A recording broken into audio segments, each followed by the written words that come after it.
యేసే పరిష్కారం ప్రేక్షకులందరికీ యేసుక్రీస్తు వారి సర్వశ్రేష్ఠ నామమున వందనాలు. ప్రభువునందు ప్రియా దేవుని బిడ్డలారా, మీరందరూ బైబిల్తోనూ నోట్బుక్తోనూ సిద్ధపడి ఉంటే డాక్టర్ కారుపాటి శ్యామ్సాగర్ గారు ప్రార్థన చేసి ఈ దినపు వాక్య పరిచర్య చేస్తారు. ప్రభువునందు ప్రియా దేవుని బిడ్డలారా, నేటి వాక్య ధ్యానం నిమిత్తం ప్రార్థన చేసుకుందాం. నేటి వాక్య ధ్యానాంశము ఇది ధర్మమే, ఇది ధర్మమే. ఈ అంశం కొరకు ప్రార్థించే ముందు ఒక అనౌన్స్మెంట్. అమ్మ ఆధ్యాత్మిక క్రైస్తవ మహిళల సదస్సు రేపటి సాయంకాలం CSI English medium school, CSI Christ church ఆవరణం, స్టేడియం రోడ్, పెద్ద రైల్వే స్టేషన్ స్టేడియం రోడ్లో ఓవర్ బ్రిడ్జ్ ప్రక్కన ఉన్న పెద్ద చర్చ్ ఆవరణంలో ఏర్పాటు చేశాం. అమ్మ ఆధ్యాత్మిక సదస్సులో వైద్య, విద్య, న్యాయ సలహాలతో పాటు వాక్యాన్ని అందిస్తాం. మరియు అంధ క్రైస్తవ కళాకారులు దీనిలో సంగీతాన్ని వినిపిస్తారు. ఈ ప్రోగ్రాంలో క్రిస్టియన్ ఉమెన్ అందరూ పాలు పొందాలి. ఇది నా ఆశ, నా ఆహ్వానం. ఇది చివరి ఆహ్వానం. రేపటి దినానికి ప్రోగ్రాం అయిపోతుంది కనుక ఇంకో ఆహ్వానం రిమైండ్ చేసే అవకాశం కూడా నాకు లేదు. కనుక నేను ప్రతి క్రైస్తవ మహిళను ఆహ్వానిస్తున్నాను. తప్పక రండి, ప్రార్థన చేసుకుందాం. ఇది ధర్మమే అనే వాక్యము నేటి ప్రతి యవనునికి మేలు కలుగునట్లు ప్రార్థిద్దాం. మమ్మలను మిక్కిలిగా ప్రేమిస్తున్న మా ప్రియ పరలోకపు తండ్రి, మీకు వందనాలు, స్తోత్రాలు. ఈ సమయంలో మీ పాదాల చెంత చేరి ప్రార్థిస్తున్నాం. మీకు కృతజ్ఞతలు అర్పిస్తున్నాం. ఘనత, మహిమ, ప్రభావాలు మీకే సమర్పిస్తున్నాం. రేపటి అమ్మా సదస్సుకు చక్కటి వాతావరణం దయచేయండి. వందలాది మంది పాల్గొనడానికి సహాయం చేయండి. ప్రతి అవసరం తీర్చండి. మేలుతో హృదయము తృప్తిపరచండి. మా హృదయ వాంఛలు మీరు నెరవేర్చండి. ఘనత పొందండి. యేసునామమున వేడుతున్నాము తండ్రి, ఆమేన్. ప్రియమైన దేవుని బిడ్డలారా, దేవుని యొక్క వాక్యములో ఇది ధర్మమే అని చెప్పబడిన ఒక అంశం మీ ముందుకు తెస్తున్నాను. ఎఫెసీ పత్రిక 6వ అధ్యాయము 2వ వచనం, మొదటి వచనం, 2వ వచనం. పిల్లలారా, ప్రభువునందు మీ తల్లిదండ్రులకు విధేయులై ఉండుడి, ఇది ధర్మమే. పిల్లలారా,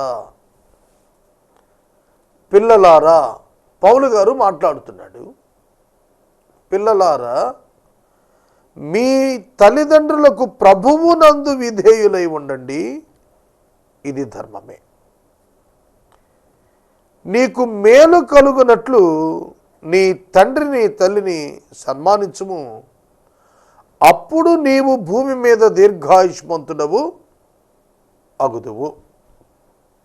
చూడండి, పిల్లలు అనే పదం ఎవరికి వర్తిస్తుంది? చిన్నపిల్లల కాదు, తల్లిదండ్రులకు జన్మించిన వారు బిడ్డలుగా ఎంచబడుతున్నారు. ఉదాహరణకు, నాకిప్పుడు 45 సంవత్సరాలు, మా నాన్నగారికి 75 సంవత్సరాలు, అమ్మకు 75 సంవత్సరాలు. నేను వారికి పిల్లవాడినే, అంటే బిడ్డనే, కాబట్టి నాకు వర్తిస్తుంది. ఒక సహోదరి ఉన్నారు, తండు పుష్పకాంతమ్మ గారు. వారు 90 సంవత్సరాల వృద్ధురాలు, 90 పైగా ఉన్నాయి. వారి కుమార్తె ముత్యం దొరక సరోజినీదేవి గారు మాకు చాలా ప్రియమైన తల్లి. ఆమె రిటైర్ అయ్యారు. ఆమె తల్లిని, పుష్పకాంతమ్మ గారిని ఎంత బాగా చూసుకుంటుందంటే చాలా ఆశ్చర్యం, చాలా ఆశ్చర్యం. వాక్యం నెరవేరింది వారి జీవితాల్లో. తల్లిదండ్రులకు విధేయులై ఉండుట ధర్మమే. ఇప్పటికీ ఆ పెద్ద ఆవిడ మాట సరోజిని గారు వింటుంది. ఆవిడికి 90, ఈవిడికి 60. ధర్మమే. ఒక్క ఉదాహరణగా ఈ కుటుంబాన్ని నేను చూపించాను. ప్రియమైన సహోదరులారా, సహోదరులారా, మీరు ఏ ఏజ్ గ్రూప్లో ఉన్నా కూడా మీ తల్లిదండ్రులకు మీరు బిడ్డలే. మీ తల్లిదండ్రులకు మీరు విధేయత చూపించాలి. ఇది ధర్మము, ఇది న్యాయము, ఇది చేయదగినది. ప్రభువు నందు మీరు విధేయులై ఉండండి అన్నాడు.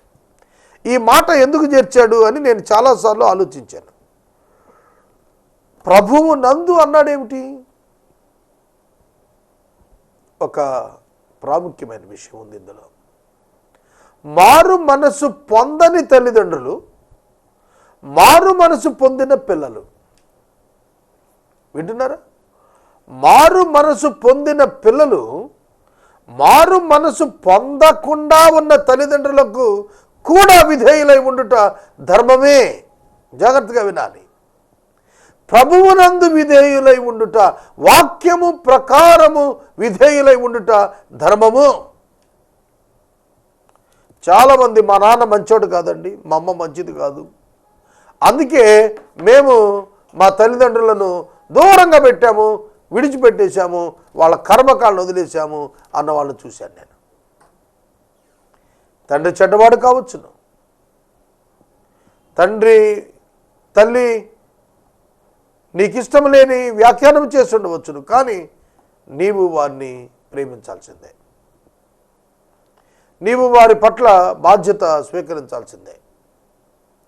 ఈ మధ్యన సుప్రీంకోర్టు ఒక సంచలనాత్మకమైన తీర్పునిచ్చింది. వృద్ధాప్యంలో ఉన్న తల్లిదండ్రులను చూడటం లేదని గనక వృద్ధాప్యంలో ఉన్న తల్లిదండ్రులు కంప్లైంట్ ఇస్తే ఆ కుమారుణ్ణి లేదా ఆ కుమార్తెను అరెస్ట్ చేయండి అని చట్టం చేసింది. చూసారా? అంతే. ఎంత శాతము తల్లిదండ్రులు భారతదేశంలో నిర్లక్ష్యపరచబడుతున్నారనేది మనకు అర్థమైపోతుంది. కొన్ని వేల వృద్ధాశ్రమాలు వచ్చాయి. జాగ్రత్తగా వినాలి నా మాటలు. భారతదేశంలో కొన్ని వేల వృద్ధ ఆశ్రమాలు వచ్చాయి. వాటిల్లో అత్యధిక శాతం పిల్లలున్న తల్లిదండ్రులే ఉంటున్నారు. కారణం ఏమిటి అంటే పిల్లలు తల్లిదండ్రులను వృద్ధాప్యంలో వదిలేస్తున్నారు, చూడటం లేదు, ముసలాళ్ళని పట్టించుకోవటం లేదు. వాళ్ళు గాజు బొమ్మల్లాగా చూడాలండి వాళ్ళని, నిత్యము చూసుకోవాలి. అర్థమవుతుందా? నిన్ను కన్న తల్లి ముదిమికి వచ్చినప్పుడు ఆమెను నిర్లక్ష్యం చేయవద్దు అని చెప్పాడు వాక్యంలో. నీ తల్లి ముదిమిన ఆమెను నిర్లక్ష్యం చేయవద్దు. చాలామంది భార్యతో ఏకమై వృద్ధాప్యంలో ఉన్న తల్లిని విసిగిస్తూ విడిచిపెట్టి నిర్లక్ష్యం చేస్తున్న వాళ్ళు ఉన్నారు. నాకు ఒక అధికారి గురించి చెప్తే అసహ్యం వేసింది. ఎంతో పెద్ద అధికారి తల్లికి అన్నం పెట్టేవాడు కాదట. ఎంత దుర్మార్గుడు! ఒక పెద్ద పదవిలోకి వచ్చారు ఒకళ్ళు, వాళ్ళ అమ్మకు అన్నం పెట్టదట. ఏమిటి ఉపయోగం? అర్థమవుతుందా? ధర్మమే, ఇది ధర్మమే. తల్లి తండ్రిని సన్మానించుట నీకు దీర్ఘాయుషుకు కారణమవుతుంది. ఇది దేవుని వాక్యం. దేవుడు ఇన్వాల్వ్ అవుతాడు అందులో. నీ తల్లిని తండ్రిని నువ్వు సన్మానించు, నువ్వు దీర్ఘాయుష్మంతుడు అవుతావు అన్నాడు. ఒక దైవ సేవకుడు ఒక దినాన్ని నాతో మాట్లాడుతూ మీకు విషయం చెబుతాను, అదేమిటంటే నీ తల్లిని తండ్రిని నువ్వు సన్మానిస్తే నువ్వు దీర్ఘాయుష్మంతుడు అవటం తర్వాత సంగతి, కానీ మొదట వాళ్ళు దీర్ఘాయుష్మంతులు అవుతారు అన్నాడు. నాకు కొందరు చేసిన పరిచర్య కళ్ళకు కట్టినట్టుగా నేను చూసినప్పుడు ఎంతో ఆశ్చర్యానికి గురయ్యాను. నా మిత్రుడు ఉన్నాడు, మిత్రుడని చెప్పుకోవటానికి ఆయన గురించి నేను గర్విస్తా. ఎందుకో చెప్పనా, వాళ్ళ తల్లి కోమాలోకి వెళ్ళిపోయారు. కోమాలోకి వెళ్ళిపోయినప్పుడు డాక్టర్లు తీసుకెళ్ళిపోండి, ఇక ఈ పని అయిపోయిందన్నారు. ఆమెని 20 దినాలు కోమాలో ఆయన సాకాడు. ఆయన భార్య సాకారు. ముక్కు ద్వారా, రైలు ట్యూబ్ ద్వారా పాలు పంపిస్తూ, ఆమెను శుభ్రం చేస్తూ, యూరిన్ టాయిలెట్స్ వాళ్ళు అటెండ్ అవుతూ 20 డేస్ తర్వాత ఆమె కళ్ళు తెరిచింది. 6 మాసాల తర్వాత బతికింది ఆవిడ. Hats off to that son. ఎంత గొప్ప కొడుకండి. ముసలిది చచ్చిపోతే ఆస్తి నాదవుద్ది అనుకోలే. ప్రియమైన దేవుని బిడ్డలారు, నా పెత్తనం వస్తుంది అనుకోలేదు. ఆమెను కాపాడటానికి అతను పడిన ప్రయాస, వృద్ధాప్యం. వైద్యులు చెప్పారు, it's old age, body is not cooperating for the medicine, it's not responding to the medicine. దేవుని యొక్క వాక్యము ఇటువంటి కుమారులను శ్లాఘిస్తోంది, ఘనపరుస్తోంది. ఉన్నతమైనటువంటి వారిగా తయారవుతారని చెప్పి తెలియజేస్తాం. ఆ సహోదరుడు వారి తల్లికి ఎంతో చేశాడు. ప్రియ సహోదరుడా, సహోదరి, నేను ఎప్పుడు చెబుతాను, మా తల్లిదండ్రులు ఎంతో ఆరోగ్యంగా వాళ్ళు ఉన్నారంటే మా పెద్దక్క గారు. ఆవిడ ఎంతో శ్రద్ధ తీసుకుంది, నిజంగా దీవించబడింది ఆవిడ. నేను వాక్యంలో ఇంకా చాలా విషయాలు చూపిస్తాను మీకు. ఇది ధర్మమే. ఏది? నీ తల్లిని తండ్రిని సన్మానించు, నీ తల్లిదండ్రులకు విధేయులై ఉండు, ఇది ధర్మము. నీవు దీర్ఘాయుష్మంతుడు అవటం ఏమో కానీ వాళ్ళు దీర్ఘాయుష్మంతుడు అవుతారు అన్నాడు ఆయన. నిజమే. ఎవరైతే తల్లిని తండ్రిని సన్మానిస్తారో వాళ్ళు దీర్ఘాయుష్మంతులు అవుతారు. మనకు సామెతల గ్రంథం కొన్ని విషయాలు జ్ఞాపకం చేసింది. సామెతల గ్రంథంలో 10వ అధ్యాయం 1వ వచనం మనం చూద్దాం. సామెతల గ్రంథము 10వ అధ్యాయము 1వ వచనంలో, జ్ఞానము గల కుమారుడు తండ్రిని సంతోషపరచును, బుద్ధి లేని కుమారుడు తన తల్లికి దుఃఖము పుట్టించును. కొంతమంది పిల్లలు పాఠశాలకు వెళ్ళమంటే వెళ్ళరు, చదువుకోమంటే చదువుకోరు, చెడ్డ అలవాట్లకు గురైపోతున్నారు. బయట చెడు స్నేహాలు మానవంటే మానరు. డబ్బులు ఇంట్లో దొంగతనం చేసుకొని ఫ్రెండ్స్తో సినిమాలకు తిరుగుతూ ఉంటారు. కళాశాలకు వెళ్ళమంటే ఎగ్గొట్టి సినిమాలకు పోతుంటారు.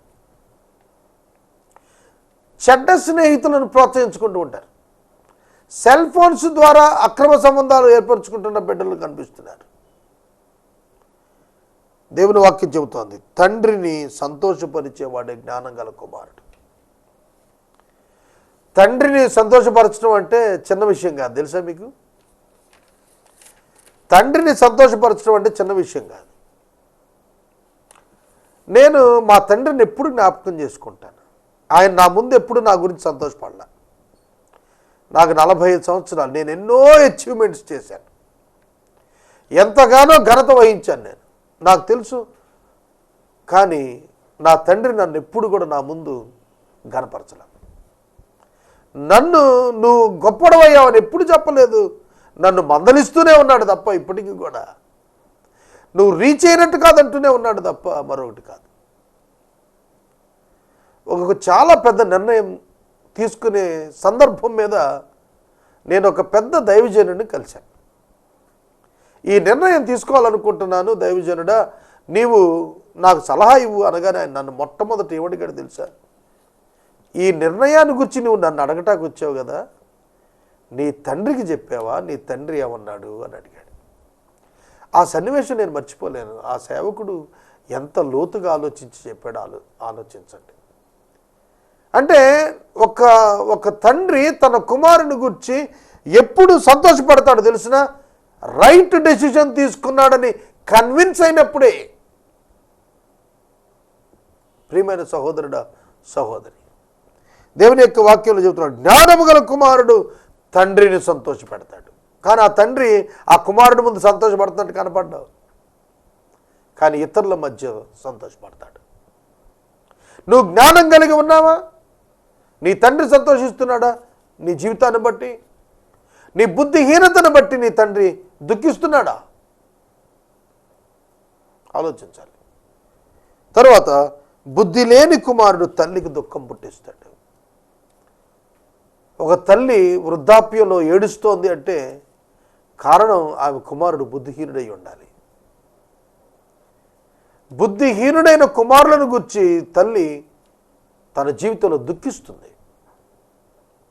బిడ్డలు బుద్ధిహీనులుగా మారకూడదు.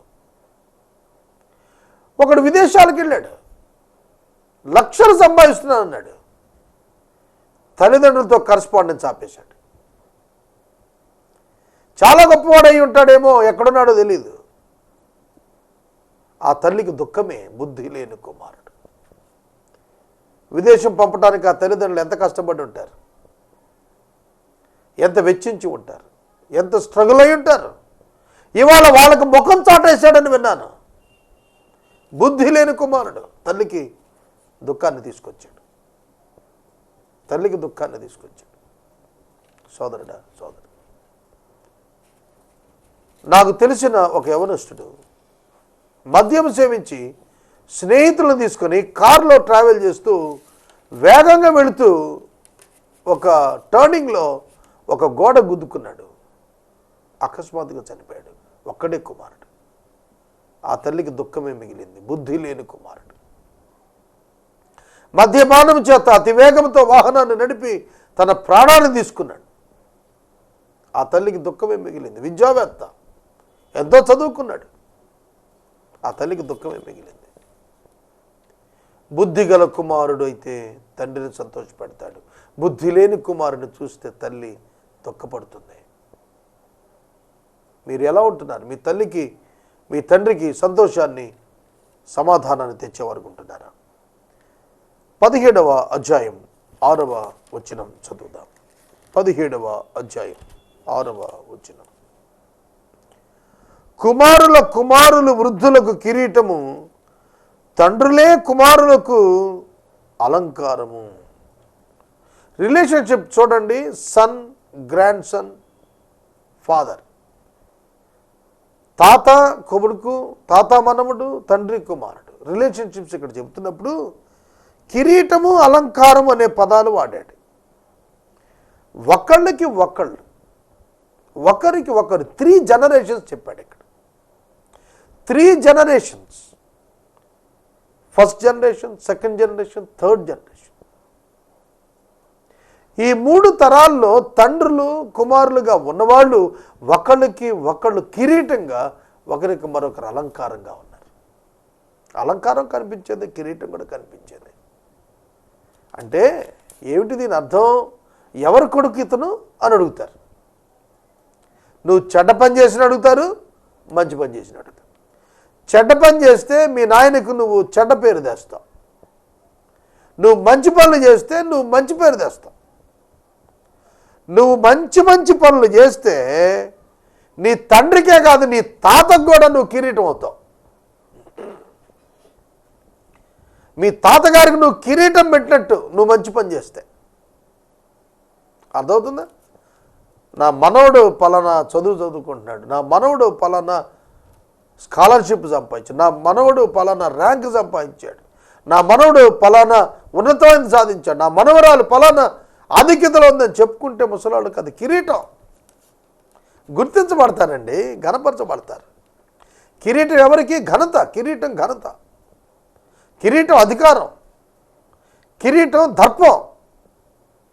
వృద్ధాప్యంలో ఉన్న వాళ్ళు, తాతలు కూడా తలెత్తుకునే పని మనవాళ్ళు చేస్తే ఎంత ఘనత. కనుక నీ తండ్రి నీకు అలంకారం, నీ బిడ్డలు నీ తండ్రికి కిరీటం. కనుక మీ కుటుంబాలు ఎలా ఉంటున్నాయి? బైబిల్ చాలా గొప్ప సంగతులు బోధించింది, మనం నేర్చుకోవాలి. అలాగే 1వ అధ్యాయం సామెతల గ్రంథం 8వ వచనంలో నీ తండ్రి తల్లి యొక్క ఉపదేశాన్ని గురించి మాట్లాడుతుంటాడు. నీ తండ్రి ఉపదేశం ఆలకించయ్యా, నీ తల్లి బోధ త్రోసివేయవద్దయ్యా. అవి నీ తలకు సొగసైన మాలికగా, నీ కంఠమునకు హారాలుగా ఉంటాయి.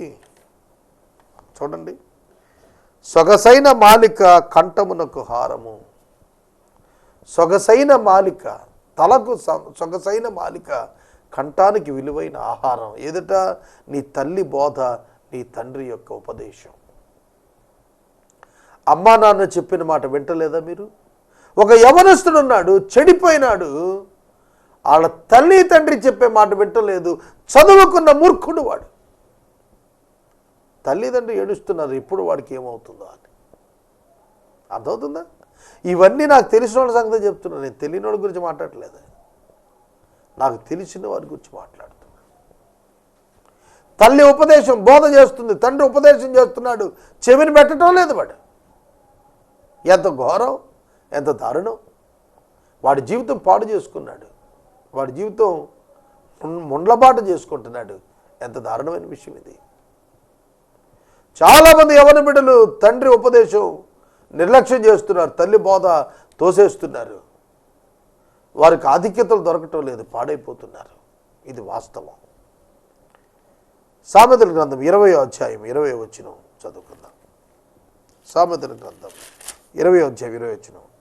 తన తండ్రినైనను తల్లినైనను దూషించు వారి దీపము కారు చీకటిలో ఆరిపోతుంది. దీపం తీసుకొని కారు చీకటిలో వెళుతున్నవాడు క్షేమంగా వెళ్తాడు. దీపం ఆరిపోతే భద్రత లేనివాడు అయిపోతాడు. అగమ్య గోచరం అవుతుంది జీవితం. తండ్రిని ఏం చేశాట? తండ్రిని తల్లిని దూషించి. తిమోతికి పౌలు రాస్తాడు, వృద్ధుని నీవు గద్దించినప్పుడు తండ్రిగా భావించు అని అన్నాడు. వృద్ధుడిని నీవు గద్దించినప్పుడు తండ్రిగా భావించమన్నాడు, అంతేగాని ఇష్టం వచ్చినట్టుగా చేయొద్దన్నాడు. 1 తిమోతి 5:1. వృద్ధుని గద్దింపక తండ్రిగా భావించి హెచ్చరించు. వృద్ధుని గద్దించినప్పుడు తండ్రిగా భావించి హెచ్చరించాడు, బెదిరించమాక. చాలామంది పిల్లలు వాళ్ళ తల్లిదండ్రులని గద్దింపు పేరిట హెచ్చరిక చేయాల్సింది పోయి గద్దింపు అని చెప్పి వాళ్ళు ఆత్మహత్యలు చేసుకునే స్థాయికి బెదిరిస్తున్నారు. ఎంత దారుణం. వృద్ధుణ్ణి గద్దించొద్దు అన్నాడు, వృద్ధుణ్ణి గద్దించొద్దు, హెచ్చరిక చేయన్నాడు. అంటే చాలా సాఫ్ట్గా మాట్లాడు, వాళ్ళు చిన్నపిల్లగా అయిపోతారు. మా అమ్మ మా నాన్న వాళ్ళతో మాట్లాడేటప్పుడు చాలాసార్లు పశ్చాత్తాపడ్డాను నేను. ఒక్కోసారి నా అభిప్రాయం హార్ష్గా చెప్పేవాడిని. చెప్పిన వెంటనే నేను పరిశుద్ధాత్మ చేత గద్దించబడి, అరే నేను ఇట్లా మాట్లాడానేంటి, ఇలా మాట్లాడకూడదు, నేను వీళ్ళతో పర్టికులర్గా ఇట్లా మాట్లాడకూడదు అనేది నేను చాలా పర్యాయాలు పశ్చాత్తాపడ్డాను. నేను ఎందుకు మాట్లాడతానంటే నా అనుభవం నుంచి చెబుతున్నాను. వారు వయసు పెరిగే కొలది వారు పసిబిడ్డల వంటి వారు అయిపోతూ ఉంటారు. వారికి ఆందోళనలు వస్తూ ఉంటాయి. వారి శరీరం వారికి మెమరీ సహకరించదు, శరీరం సహకరించదు. అనుభవం అయితే ఉంటుంది కానీ శరీరం సహకరించదు. వాళ్ళు జ్ఞానంగా మాటలు చెప్తారు కానీ పని చేయలేకపోతారు. కొన్ని సందర్భాల్లో వాళ్ళ పనే వాళ్ళు చేసుకోలేకపోతారు. మనం సూటిపోటు మాటలతో వాళ్ళని బాధ పెడుతూ ఉంటాం. కనుక చాలా పర్యాయాలు తల్లిదండ్రులను నిర్లక్ష్యం చేస్తున్న వాళ్ళు, సూటిపోటు మాట్లాడుతున్న వాళ్ళు, ఇన్లాస్ ప్రత్యేకంగా శ్రద్ధ వహించినప్పుడు పిల్లలు జాగ్రత్తగా పట్టించుకోవాలి. నాకు తెలిసిన ఒక అధికారి ఉన్నాడు, చాలా పెద్ద అధికారి. ఆయన భార్య విసుక్కున్నప్పుడు ఆ పనులు తాను చేసేవాడు. నాకు తెలిసిన ఒక సోదరుడు ఉన్నాడు, ఆయన తన తల్లిని కుమార్తెను సాకినట్టుగా, ఒక పసిబిడ్డను సాకినట్టుగా సాగాడు. ఆ సాక్ష్యం అతని భార్య నాకు స్వయంగా చెప్పింది. అతనికి నా జీవితంలో ఒక విలువ అతని పట్ల ఏర్పడిపోయింది. ఆయన నాకు చాలా గౌరవం. నేను మనవి చేస్తున్నాను, జాగ్రత్తగా వినండి. తల్లిని తండ్రిని దూషించినటువంటి వాని దీపము కారు చీకట్లో ఆరిపోతుంది. కారు చీకట్లో దీపం ఆరిపోతే ఎట్లుంటుంది వాడి పరిస్థితి? కన్నులు కనపడవు, దుఃఖపూరితం. కాబట్టి తల్లిని తండ్రిని సన్మానించాలి కానీ దూషించద్దు. చాలామంది దూషిస్తున్నారు, ద్వేషిస్తున్నారు. తల్లి ప్రేమిస్తుందండి, తల్లిని ఎట్లా ద్వేషిస్తున్నావు? ఒకడు అన్నాడు, నేను 20 సంవత్సరాలు మా అమ్మతో మాట్లాడలేదండి. ఎంత చండాలమైన మనస్తత్వం ఆలోచించండి. 20 సంవత్సరాలు తల్లితో మాట్లాడకపోవటమా ఎంత హేయమైనది ఈ ఆలోచన. సహోదరుడా, సహోదరి, నేను మనవి చేస్తున్నాను, నీ తల్లిని తండ్రిని సన్మానించడం నేర్చుకోవాలి. 23వ అధ్యాయం సామెతల గ్రంథం 23వ అధ్యాయం 17వ వచనం, తండ్రిని అపహసించి తల్లి మాట వినని వాని కన్ను లోయ కాకులు పీకును, పక్షిరాజు పిల్లలు దాన్ని తినేస్తాయి. నీవు నీ తండ్రిని అపహసిస్తే, నీ తల్లి మాట వినకపోతే నీ కన్నులు లోయ కాకులు పీకును, నువ్వు పాతాళ వశం అయిపోతావు అన్నాడు. లోయ కాకులు కన్ను పీకును అని అంటే ఒక కన్ను కాకి పొడిచినట్లుగా అన్నమాట. ఎంత దుర్గతి అది. పక్షిరాజు పిల్లలు తినేస్తాయట దాన్ని. ఆలోచించండి. తండ్రిని అపహసించేవాళ్ళు, ఒక 2 కుమారులు ఉండేవాళ్ళు. తల్లి తన భర్తను గౌరవించమని చెప్పేది కాదు తండ్రిని. ఆ బిడ్డలిద్దరూ కూడా తండ్రికి తిరుగుబాటు చేశారు. యమన కాలంలో ఆ తండ్రిని కొట్టేవాళ్ళు, అతని వస్త్రాలు చించారు, అతని బిలాంగింగ్స్ అన్ని చెదరగొట్టి పాడు చేసేవాళ్ళు, చాలా టెన్షన్ క్రియేట్ చేశారు. జీవితాలు పాడైపోయాయి. నా కళ్ళారా చూశాను నేను వాళ్ళని.